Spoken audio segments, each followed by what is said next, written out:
तो दोस्तों नमस्ते। आज हम करेंगे हिंदी साहित्य इतिहास लेखन से संबंधित महत्वपूर्ण वन लाइनर प्रश्न उत्तर।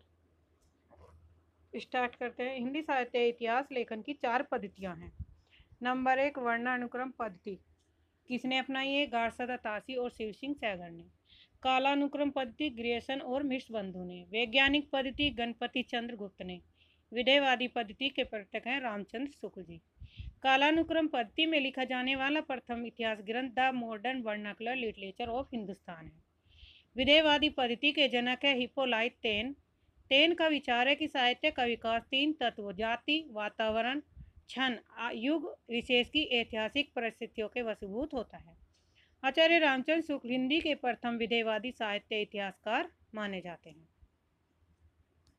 हिंदी साहित्य के इतिहास से संबंधित ग्रंथ इस्तावर द ला लिटरेचर एंदोई ए हिंदुस्तानी, ये ग्रंथ है गारसदा तासी ने लिखा। इसका प्रथम भाग 1839 ईस्वी में, दूसरा भाग 1847 में और द्वितीय संस्करण इसका 1871 ईस्वी में प्रकाशित हुआ। दूसरा ग्रंथ है तजकिरा ई स्वरा ए हिंदी का ग्रंथ है। इसके कवि हैं मौलवी करीमुद्दीन।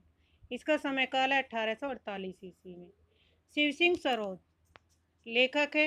इनकी रचना है शिव सिंह सैगर। समय है 1883। The modern vernacular literature of northern Hindustan के रचयिता है जॉर्ज ग्रियर्सन। समय है 1888 ईस्वी में। मिश्र बंधु विनोद की रचना है मिश्र बंधु। इसके 3 खंड है। पहले 3 खंड 1913 ईस्वी में प्रकाशित हुए और चतुर्थ खंड इसका 1934 ईस्वी में। इसमें कुल 4 खंड हैं। हिंदी साहित्य का इतिहास के रचनाकार हैं रामचंद्र शुक्ल जी। समय है 1929 ईस्वी। हिंदी साहित्य का आलोचनात्मक इतिहास डॉक्टर रामकुमार वर्मा 1938 ईस्वी में। हिंदी साहित्य की भूमिका डॉक्टर हजारी प्रसाद द्विवेदी। समय है 1940 ईस्वी। हिंदी साहित्य उद्भव और विकास हजारी प्रसाद द्विवेदी 1952 ईस्वी में। हिंदी साहित्य का आदिकाल हजारी प्रसाद द्विवेदी 1952 ईस्वी में। हिंदी साहित्य का वैज्ञानिक इतिहास डॉक्टर गणपति चंद्र गुप्त का है 1965 ईस्वी। हिंदी साहित्य का इतिहास डॉक्टर नगेन का 1973 ईस्वी। हिंदी साहित्य का वृहद इतिहास 16 भाग में विभाजित है। ये नागरी प्रचारणी सभा में प्रकाशित हुआ 1961 ईस्वी में। शुक्ल जी ने सिद्धनाथ साहित्य को अस्वीकार करते हैं, किंतु द्विवेदी जी हिंदी साहित्य के विकास को सिद्धनाथों की परंपरा से जोड़कर देखते हैं। यानी कि जो आचार्य शुक्ल जी है वे क्या करते हैं, सिद्धनाथ साहित्य को अस्वीकार करते हैं और द्विवेदी जी क्या करते हैं, स्वीकार करके उन्हें नाथों की परंपरा से जोड़कर देखते हैं। यहाँ पे कथन है आचार्य हजारी प्रसाद द्विवेदी का, अगर इस्लाम नहीं आया होता तो इस साहित्य का 12 आना वैसा ही होता जैसा आज है। इम्पोर्टेंट कोटेशन है, हर एग्जाम में पूछी जाती है। हिंदी साहित्य का आलोचनात्मक इतिहास, यह इतिहास ग्रंथ भक्ति काल तक ही लिखा गया। हिंदी साहित्य का वृहद इतिहास इसके 16 भागों में विभाजित है। यह काशी नागरी प्रचारणी सभा से प्रकाशित हुआ। यह ग्रंथ 18 खंडों में निकलना प्रस्तावित था, किंतु इसके 16 खंड ही प्रकाशित हुए। किसके? हिंदी साहित्य वृहद इतिहास के। श्याम सुंदर दास ने 1893 ईस्वी में काशी नागरी प्रचारणी सभा की स्थापना की। इसके अध्यक्ष श्री राधा कृष्ण दास बनाए गए थे। हिंदी साहित्य के इतिहास के काल विभाजन और नामकरण 3 आधार पर किए गए। साहित्य की प्रवृत्ति के आधार पर, जैसे छायावाद और प्रकृतिवाद। दूसरा है साहित्य के आधार पर, जैसे भारतेंदु काल और द्विवेदी काल पर आधारित। ऐतिहासिक कालक्रम का आधार पर है आदिकाल और आधुनिक काल। हिंदी साहित्य के इतिहास में काल विभाजन और नामकरण का सर्वप्रथम प्रयास डॉक्टर जॉर्ज ग्रियर्सन द्वारा किया गया। तो हिंदी साहित्य का इतिहास काल विभाजन का नामकरण सर्वप्रथम किसने किया? डॉक्टर जॉर्ज ग्रियर्सन ने। इसमें कुल 12 कालखंड सम्मिलित हैं। मिश्र बंधुओं ने हिंदी साहित्य के इतिहास को 5 कालखंडों में विभाजित किया था। मिश्र बंधुओं ने कितने कालखंडों में? 5 में। आचार्य रामचंद्र शुक्ल जी ने काल विभाजन करते समय इस काल की प्रमुख प्रवृत्तियों को ही आधार बनाया और रामचंद्र शुक्ल जी ने 4 कालखंड बताए। वे किस प्रकार है? वीर गाथा काल को ही आदिकाल कहा है। आदिकाल को वीर गाथा काल आचार्य रामचंद्र शुक्ल ने कहा विक्रम संवत 1050 से 1375 ईस्वी में। यह आचार्य रामचंद्र शुक्ल के अनुसार नामकरण है। दूसरा है पूर्व मध्यकाल, जिसे भक्ति काल भी कहते हैं, विक्रम संवत 1375 से 1700 ईस्वी। उत्तर मध्यकाल रीतिकाल विक्रम संवत 1700 1900। आधुनिक काल गदकाल विक्रम संवत 1900 से अब तक। रामकुमार वर्मा ने हिंदी साहित्य के इतिहास के 5 कालखंड बताए, जिनमें है नंबर 1 संधि काल, नंबर 2 चारण काल, नंबर 3 भक्ति काल, नंबर 4 रीति काल और आधुनिक काल। ये 5 कालखंड बताए हैं राम कुमार वर्मा ने। डॉक्टर रामकुमार वर्मा ने आदिकाल के पूर्वार्ध को भाषा और साहित्य की दृष्टि से संधि काल नाम दिया तथा आदिकाल के उत्तरार्ध भाग को काव्य के रचनाकारों की दृष्टि से चारण काल नाम दिया है। आचार्य हजारी प्रसाद द्विवेदी जी ने 4 कालखंड बताए हैं। यह इस प्रकार है: आदिकाल, पूर्व मध्यकाल, उत्तर मध्यकाल, आधुनिक काल। डॉक्टर नगेन ने हिंदी साहित्य के इतिहास को 4 कालखंडों में बांटा है। आदिकाल का समय काल है 7वीं सदी के मध्य से 14वीं सदी के मध्य तक। भक्ति काल 14वीं सदी के मध्य से 17वीं सदी के मध्य तक। रीति काल 17वीं सदी के मध्य से 19वीं सदी के मध्य। आधुनिक काल 19वीं सदी से के मध्य से अब तक। फिर आधुनिक काल को काल में बांटा है तो पुनर्जागरण काल भारतेंदु युग है 1857 से 1900। जागरण सुधार काल द्विवेदी काल को कहते हैं, जिसका समय काल है 1900 से 1918। छायावाद काल का समय है 1918 से 1938। छायोवादोत्तर काल भी 2 भाग में है, प्रगति प्रयोग काल और नवलेखन काल। प्रगति प्रयोग काल का समय है 1938 से 1953। नवलेखन काल का है 1953 से अब तक। आधुनिक काल का विभाजन: भारतेंदु युग सन 1843 से 1900 ईस्वी तक। द्विवेदी युग है 1900 से 1918। छायावादी युग है 1918 से 1938। प्रगतिवाद युग है 1938 से 1943। प्रयोगवादी युग है 1943 से 1952। नई कविता 1952 से 1960। साठवात्री कविता ए कविता 1960 से 1975। समकालीन कविता 1975। अब तक सारे महत्वपूर्ण इंपोर्टेंट वन लाइनर प्रश्न उत्तर है। आचार्य विश्वनाथ प्रसाद मिश्र ने रीति काल को रीतिबंध, रीति सिद्ध और रीति मुक्त 3 काव्य खंडों में बांटा है। बाबू श्याम सुंदर दास ने आधुनिक काल को नवीन काल का नाम दिया। रामचंद्र शुक्ल ने विक्रम संवत 1050 से अर्थात 993 ईस्वी से हिंदी साहित्य का प्रारंभ काल माना है। राहुल सांकृत्याय ने 769 ईस्वी में हिंदी साहित्य का प्रारंभ मानते हैं। हिंदी साहित्य के प्रथम कवि और उनसे संबंधित मत: शिवसिंह सैगन ने किसको प्रथम कवि माना है? पुष्पदंत को प्रथम कवि माना है। रामचंद्र शुक्ल जी ने मुंज को हिंदी का प्रथम कवि माना है। आचार्य हजारी प्रसाद द्विवेदी ने अब्दुल रहमान को प्रथम कवि माना है। रामकुमार वर्मा ने शंभू को हिंदी का प्रथम कवि माना है। राहुल सांकृत्याय ने सरहप्पा को प्रथम कवि माना है और गणपति चंद्रगुप्त ने शालिभद्र सूरी को प्रथम हिंदी कवि मानते हैं। हिंदी साहित्य में प्रथम हिंदी के प्रथम कवि है सरहप्पा। हिंदी के प्रथम महाकवि चंद्रबरदाई। खड़ी बोली के प्रथम कवि अमीर खुसरो। खड़ी बोली हिंदी के प्रथम महाकवि अयोध्या सिंह उपाध्याय हरिओत। खड़ी बोली हिंदी का प्रथम महाकाव्य प्रिय प्रवास।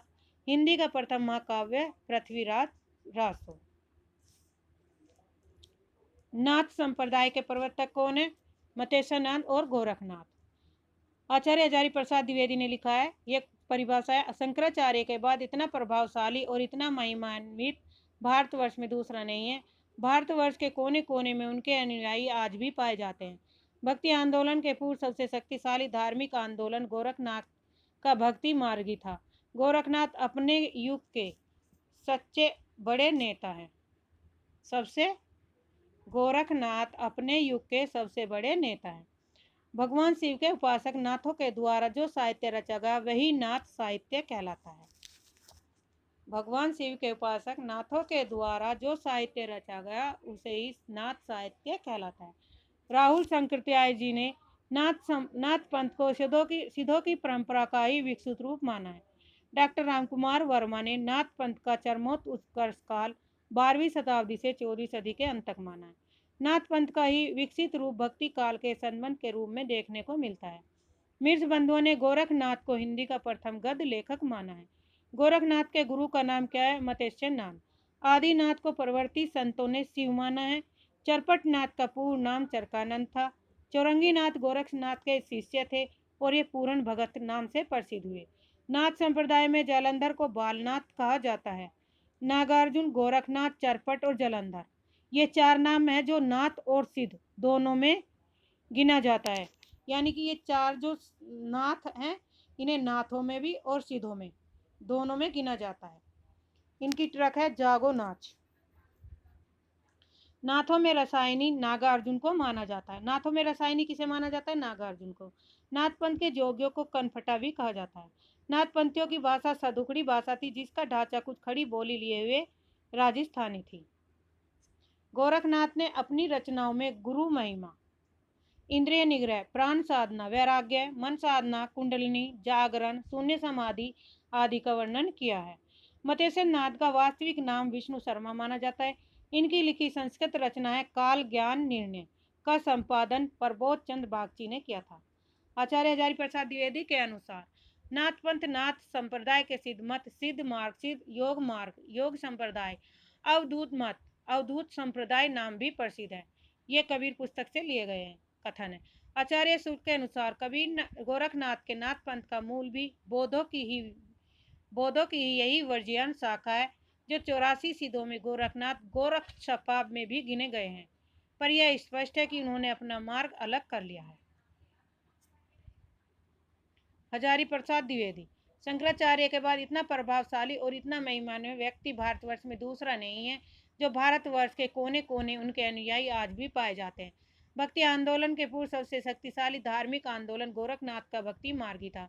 गोरखनाथ अपने युग के सबसे बड़े नेता थे। रामकुमार वर्मा गोरखनाथ ने नाथ संप्रदाय को जिस आंदोलन का रूप दिया, वही भारतीय मनोवर्ती के शर्थानुकूल सिद्ध हुआ, जिसमें जहां एक ओर ईश्वरवाद की निश्चितता उपस्थित की गई, वहीं दूसरी ओर विकृत करने वाली समस्त परंपरागत रूढ़ियों पर आघात किया गया। जीवन को अधिक से अधिक संयम और सदाचार के अनुशासन में रखकर आध्यात्मिक अनुभूतियों के लिए सहज मार्ग की व्यवस्था करने का शक्तिशाली प्रयोग गोरख ने किया।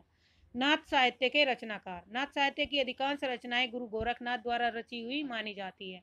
विविध इतिहासकारों ने गोरखनाथ जी का समय निम्नानुसार माना है, यानी कि जो गोरखनाथ जी का समय है, अलग अलग विद्वान अलग अलग समय मानते हैं। जैसे राहुल शंकरताई ने 845 ईस्वी माना, डॉक्टर हजारी प्रसाद द्विवेदी ने 9वीं शताब्दी माना, पीतम्बर दत्त बटवाल ने 11वीं शताब्दी, डॉक्टर रामकुमार वर्मा ने 13वीं शताब्दी से समयकाल माना है।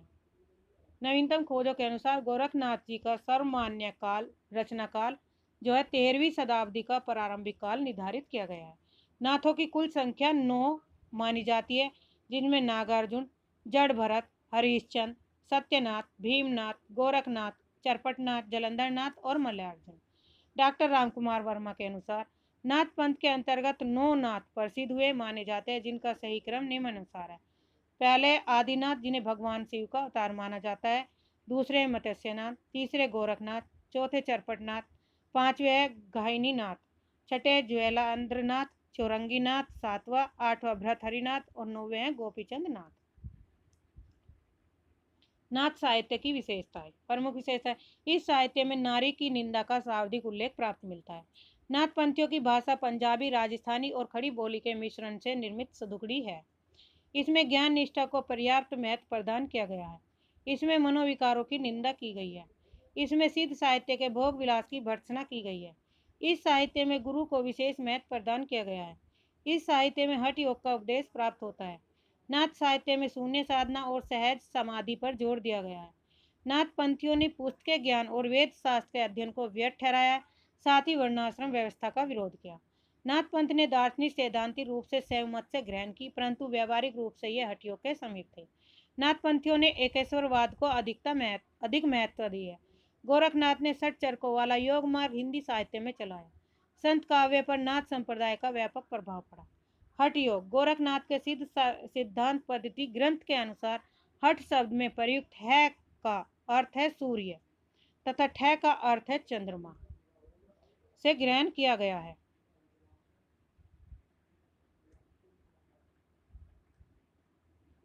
इन दोनों के योग को ही हठ योग कहा जाता है। नाथों के उपनाम। जलंधर नाथ का उपनाम बालनाथ, मतेश्वर का मीननाथ, मच्छंदरनाथ, चौथे बोधिसत्व अवलोकितेश्वर, नागार्जुन का रसायनी, चौरंगीनाथ का है पूर्ण भगत। ये इनके क्या है? नाथों के उपनाम है। गोरखनाथ। इनके समकाल के बारे में मतभेद। समयकाल में राहुल शंकरताई 1845 ईस्वी में, हजारी प्रसाद 9वीं शताब्दी, पीताम्बर दत्त 11वीं के, रामचंद्र 13वीं के, रामकुमार वर्मा 13वीं शताब्दी। गुरु गोरखनाथ द्वारा रचित कुल ग्रंथों की संख्या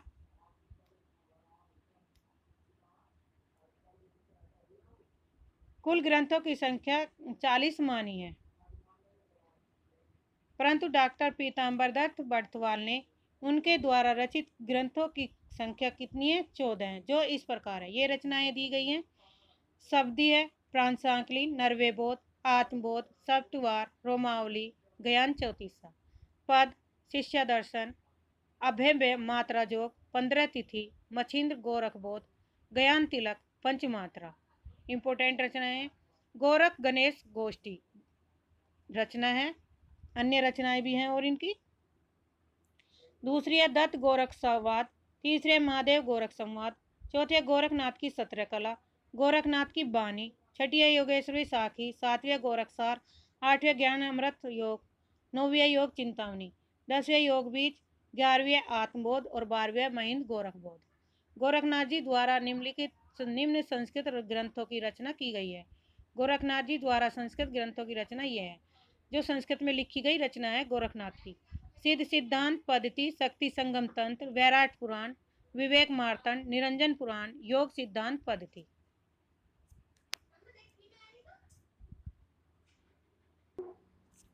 हिंदी साहित्य में डी.लिट की उपाधि प्राप्त करने वाले सर्वप्रथम विद्वान डॉक्टर पीताम्बर दत्त बड़तवाल 1942 ईस्वी में गोरख बानी के नाम से इनकी रचनाओं का संकलन किया। आचार्य शुक्ल के अनुसार ये रचनाएं गोरखनाथ जी के द्वारा नहीं अपितु उनके अनुयायियों द्वारा रची गई है। गोरखनाथ ने 60 चरकों वाला योग मार्ग हिंदी साहित्य में चलाया। मिर्च बंधुओं ने इन्हें हिंदी का प्रथम गद्य लेखक कहा है। हिंदी का प्रथम गद्य लेखक किसने कहा? मिर्च बंधुओं ने। आचार्य हजारी प्रसाद द्विवेदी ने भी नागरी प्रचारणी सभा काशी के माध्यम से नाथ सिद्धि की बानियां नामक पुस्तक का संपादन किया था। किसने? हजारी प्रसाद द्विवेदी ने। नाथ साहित्य से जुड़ी महत्वपूर्ण पंक्तियां, नौलख पथरी आगे नाचे पीछे सहज अखाड़ा, ऐसे मन ले जोगी खेले तब अंतरी बसे भंडारा, गोरखनाथ।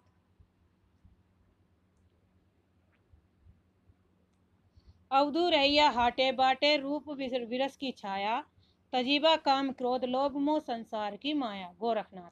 आदिकाल का नामकरण, हजारी प्रसाद द्विवेदी ने आदिकाल माना, रामचंद्र शुक्ल वीर गाथा काल मानते हैं, महावीर प्रसाद द्विवेदी ने बीजोपन काल, रामकुमार वर्मा ने संधि काल और चारण काल, राहुल शंकरतय ने सिद्ध सामंत काल, मिर्च बंधु ने आरंभिक काल, गणपति चंद्रगुप्त ने प्रारंभिक और शून्य काल, विश्वनाथ प्रसाद का है वीर काल, धीरेन्द्र वर्मा का है अभ्रंश काल, चंद्र शर्मा गुलेरी का अभ्रंश काल, ग्रेसन का है चारण काल, पृथ्वीनाथ कमल कुल श्रेष्ठ अंधकार काल, राम शंकर शुक्ल का है जय काव्य काल, राम खिलावन पांडे का है संक्रमण काल, हरिश्चंद्र वर्मा का है संक्रमण काल, मोहन अवस्थी का है आधार काल, शंभुनाथ सिंह का प्राचीन काल, वासुदेव सिंह का उद्धव काल, राम प्रसाद मिश्र का संक्रांति काल, शैलेश जैदी का आविर्भाव काल, हरीश का उत्तर अभ्रंश काल, बच्चन सिंह का है अभ्रंश और जातीय साहित्य का उदय, श्याम सुंदर दास का वीर काल और अभ्रंश काल। हिंदी के सर्वप्रथम कवि, विभिन्न इतिहासकारों के अनुसार हिंदी का पहला कवि कौन मानते हैं? तो राहुल शंकरतय के अनुसार सरप्पा को 769 ईस्वी का, शिव सिंह सैगर के अनुसार पुष्यपूर्ण 10वीं शताब्दी के हैं, गणपति चंद्र गुप्त के अनुसार साली बसूरी 1184 समय, रामकुमार वर्मा के अनुसार स्वंभू 693 ईस्वी में, हजारी प्रसाद द्विवेदी के अनुसार अब्दुल रहमान 13वीं शताब्दी के, बच्चन सिंह के अनुसार विद्यापति 15वीं शताब्दी के, चंद्र शर्मा गुलेरी के अनुसार राजा मुंज 1993 ईस्वी के, रामचंद्र शुक्ल के अनुसार राजा मुंज व भोज 1993 ईस्वी में। नोट है यहाँ पे, सर्वमान्य रूप से राहुल शंकरतय द्वारा स्वीकृत सिद्ध कवि सरप्पा या सरपाद को हिंदी का सर्वप्रथम कवि माना जाता है। रासो जैन साहित्य की प्रमुख रचनाएं, रचना और रचनाकार, भारतेश्वर बाहुबली रास की साली बसूरी रचना है 1184 ईस्वी में, पंच पांडव चरित्र रास साली बसूरी की रचना 14वीं शताब्दी के, बुद्धि रास साली बसूरी की है, चंदन बाला रास के कवि आसगु 1200 ईस्वी से जालौर में, जीवदया रास कवि आसगु की है, स्थूली भद्र रास जींधम सूरी की है 1209, रेवंतगिरी रास विजय सेन सूरी 1231, नेमिनाथ रास सुमति गुनी 1231, गौतम स्वामी रास उदयवंत विजय भद्र, उपदेश रसायन रास जिंदत सूरी, कछुली रास प्रज्ञा तिलक, जिन पद सूरी रास सारमूर्ति, करकन चरित रास कन कामर मुनि, आबू रास कलन गया सुकल सुकुमाल रास देलन देवेंद्र सूरी, समरा रास अम्बुदेव सूरी, अमरा रास अभय तिलकमणि, भरतेश्वर बाहुबली घोर रास वज्र सेन सूरी, मंजूरास अज्ञात, नेमिना चौपो, विनय चंद्र सूरी 1200 ईस्वी में, नेमिनाथ चरय हरिभद्र सूरी 1159 ईस्वी में, कान्नड़ दे परबंध पदनाभ हरिश्चंद्र पुराण जाखू मनियार 1396 ईस्वी में, पाश्चर्य पाश्चव पुराण पदम कीर्ति, संदुष्वन चरयु सुदर्शन पुराण नयन नंदी, प्रबंध चिंतामणि के लेखक जैनाचार्य मेरुतंग, कुमार प्रतिबोध की है सोमप्रभा सूरी 1241 में, शार्काचार्य के हैं देवसेन 933, दव साव प्रयास के देवसेन, लघु नयन चक्र के हैं देवसेन, दर्शन सार के देवसेन। रासो साहित्य की प्रमुख रचनाएं, पृथ्वीराज रासो के रचयिता है रविचंद्र बरदाई, बीसल देव रासो के नरपति नल्ला, परमाल रासो के जगनिक, हमील रासो के सारंगधर, हुमान रासो के दलपत विजय, विजयपाल रासो के नलसिंह भाट, बुद्धिरास के जलन, मुंज रासो के अज्ञात कवि हैं जिनका कोई अभी प्रमाण नहीं मिला है। रासो नाम की अन्य रचनाएं कलियुगी रासो रसिक गोविंद की है, कायम खा रासो नियामत खा जान कवि की है, राम रासो समय सुंदर की है, राणा रासो दयाराम दयाल कवि की है, रतन रासो कुंभकर्ण की है, कुमार पाल रासो देव प्रभा की है। रासो साहित्य की विशेषताएं की प्रमुख विशेषताएं, यह साहित्य मुख्यतः चरण कवियों द्वारा रचा गया है। चारण कवियों द्वारा, इन रचनाओं में चारण कवियों द्वारा अपने आशयदाता के शौर्य और ऐश्वर्य का अतिशयोक्तिपूर्ण वर्णन किया गया है। इन रचनाओं में ऐतिहासिकता के साथ साथ कवियों द्वारा अपनी कल्पना का भी वर्णन किया गया है, कल्पना का समावेश भी किया गया है। इन रचनाओं में युद्ध है प्रेम का वर्णन अधिक किया गया है। इन रचनाओं में वीर व श्रृंगार रस की प्रधानता है। इन रचनाओं में डिंगल और पिंगल शैली का प्रयोग है। इनमें विविध प्रकार की भाषाएं एवं अनेक प्रकार के छंदों का प्रयोग किया गया। इन रचनाओं में चारण कवियों की संकुचित मानसिकता का प्रयोग देखने को मिलता है। रासो साहित्य की अधिकांश रचनाएं सदिग्ध और अर्ध प्रमाणिक मानी जाती है। नाथ साहित्य, नाथ पंथ के प्रवर्तक है मतेश्वर नाथ और गोरखनाथ। भगवान शिव के उपासक नाथों के द्वारा जो साहित्य रचा गया वही नाथ साहित्य कहलाता है। राहुल सांकृत्याय ने नाथ पंथ को सिद्धों की परंपरा का विकसित रूप माना है। हजारी प्रसाद द्विवेदी ने नाथ पंथ नाथ संप्रदाय के सिद्ध मत, सिद्ध मार्ग योग संप्रदाय, अवधूत मत, अवधूत संप्रदाय के नाम से पुकारा है।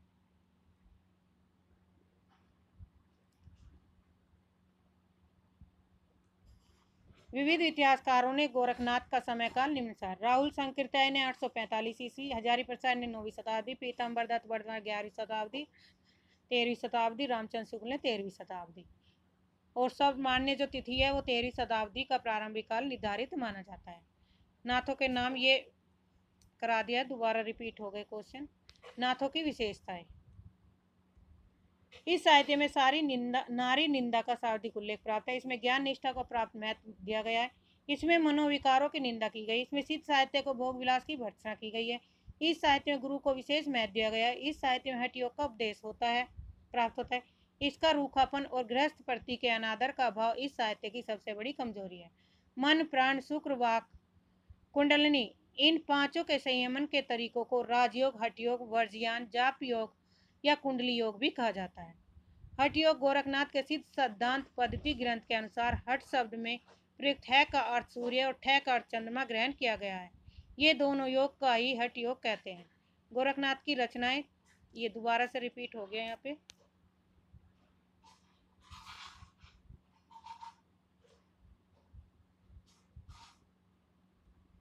बौद्ध धर्म के वर्ज्यान तत्व प्रचार करने के लिए जो साहित्य देश भाषा यानी जन भाषा, जो आम जनता की भाषा में लिखा गया वही सिद्ध साहित्य कहलाता है। सिद्ध साहित्य बिहार से लेकर आसाम तक फैला हुआ। राहुल सांकृत्याय ने 84 सिद्धों के नामों का उल्लेख किया, जिसमें सिद्ध सरप्पा से साहित्य आरंभ होता है। बिहार के नालंदा और तक्षशिला विद्यापीठ इनके मुख्य अड्डे थे माने जाते हैं, और बाद में ये भोट देश चले गए। इनकी रचनाओं का संग्रह महोपाध्याय हरप्रसाद शास्त्री ने बांग्ला भाषा में बोधगान और दोहा के नाम से निकाला। मुनि अद्वैवज तथा मुनिदत्त सूरी ने सिद्धों की भाषा को संध्या या संध्या बादशाह के नाम से पुकारा है, जिसका अर्थ होता है कुछ स्पष्ट और कुछ अस्पष्ट भाषा। सिद्धों की भाषा में उलटवासी शैली का पूर्ण रूप देखने को मिलता है। हजारी प्रसाद द्विवेदी ने सिद्ध साहित्य की प्रशंसा करते हुए लिखा है, जो जनता तात्कालिक नरेशों की स्वेच्छाचारिता, पराजय या पतंग से त्रस्त होकर निराशा के गर्त में थी, उनके लिए इन सिद्धों की वाणी ने संजीवनी बूटी का कार्य किया है। साधना अवस्था से निकली सिद्धों की वाणी चर्या गीत कहलाती है। सिद्ध साहित्य की विशेषताएं। इस साहित्य में तंत्र साधना पर अधिक बल दिया गया। साधना पद्धति में शिव शक्ति के युगल रूप की उपासना की जाती है। इसमें जाति प्रथा और वर्णभेद व्यवस्था का विरोध किया गया।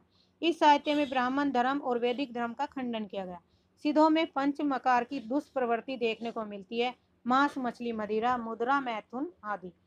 सिद्ध साहित्य को मुख्यतः निम्न 3 श्रेणियों में विभाजित किया: नीति आचार संबंधी साहित्य, उपदेश परक साहित्य, साधना संबंधी रहस्यवादी साहित्य। अमीर खुसरो के बारे में कहे, इनकी अमीर खुसरो का प्रसिद्ध कथन है, मैं हिंदुस्तान की तूती हूँ, अगर तुम भारत के बारे में वास्तव में कुछ पूछना चाहते हो तो मुझसे पूछो। यह अमीर खुसरो ने खुद की का कथन है। खुसरो की पहेलियां। एक थाल मोती भरा, सबके सिर पर औंधा धरा, चारों ओर वह थाली फिरे, मोती उससे एक ना गिरे। इसका आंसर होगा आकाश। एक नार ने अचरज किया, सांप मार पिंजरे में दिया, जो जो सांप ताल को खाए, सूखे ताल सब मर जाए। दिया और बाती। अर्थ तो उसका बुझेगा, मुंह देखो तो सूझेगा दर्पण। अन्य पहेलियां।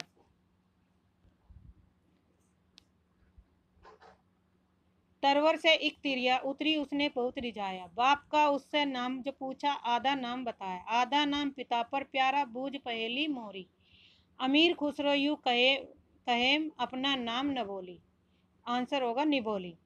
फारसी बोली आईना, तुर्की सोच न पाए ना, हिंदी बोलते आरसी, आए मुंह देखे जो उसे बताए दर्पण। 20 का सर काट लिया, ना मारा ना खून किया है ना खून।